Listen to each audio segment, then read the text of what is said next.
मामला है कि हम मूल रूप से मरवटिया बड़हलगंज थाना के निवासी हैं और मेरे मरवटिया ग्राम सभा में 13 नंबर और 10 नंबर 2 गाटा संख्या है जो एक दूसरे से जुड़ी हुई।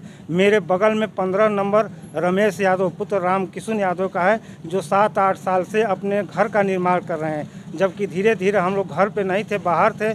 मेरे परिवार के मेरे पिताजी हम भी बाहर थे, तो जोर ज़बरदस्ती बच्चों को दबाकर वह दीवार खड़ी करती गए और जब हम लोगों ने बराबर रोकने का प्रयास किए तो उन्होंने थाने से मिलकर कहीं ना कहीं मिली भगत अपना प्रयास करके वह बनवाते गए और छत तक दीवार।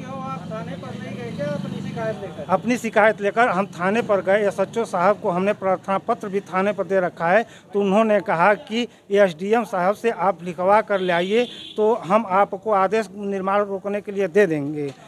तो हमने जब SDM साहब से बार बार प्रयास किया तो एक बार SDM साहब तहसीलदार साहब ने नायब तहसीलदार को सूचित किया और एक बार जो है राजस्व निरीक्षक लेखपाल और कानूनगो को आदेश किया कि मौके का आप लोग जाकर निरीक्षण कीजिए, जिसकी कॉपी मेरे पास है। तो लेखपाल और कानूनगो ने निरीक्षण करके उस पर रिपोर्ट लगाया कि स्पष्ट नहीं हो पा रहा है कि मकान किस गाटे संख्या में बन रही है।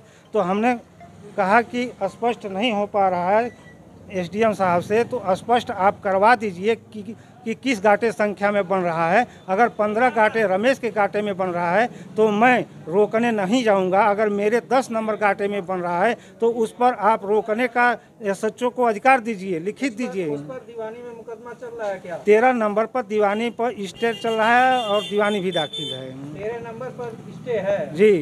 और मकान किस नंबर में बन रही है? 13 को हल्का प्रभावित कर रही है और 10 को ज़्यादा प्रभावित कर रही है, जिसको 10 नंबर गाटा मेरे पिताजी के नाम और चाचा जी के नाम है। जो मेरे परिवार के लोग, चाचा जी भी यहाँ आए हैं और मेरे परिवार के भी लोग आए हैं यहाँ। और यहाँ तहसील में जब मुझे न्याय नहीं मिला SDM साहब द्वारा, तो हमने अपना कल अनशन पर बैठेंगे। उनको सूचित लिखित हमने पेपर दे दिया है। अगर न्याय नहीं मिलेगा तो हम इसी तहसील में पूरे परिवार सहित आत्मदाह कर लेंगे।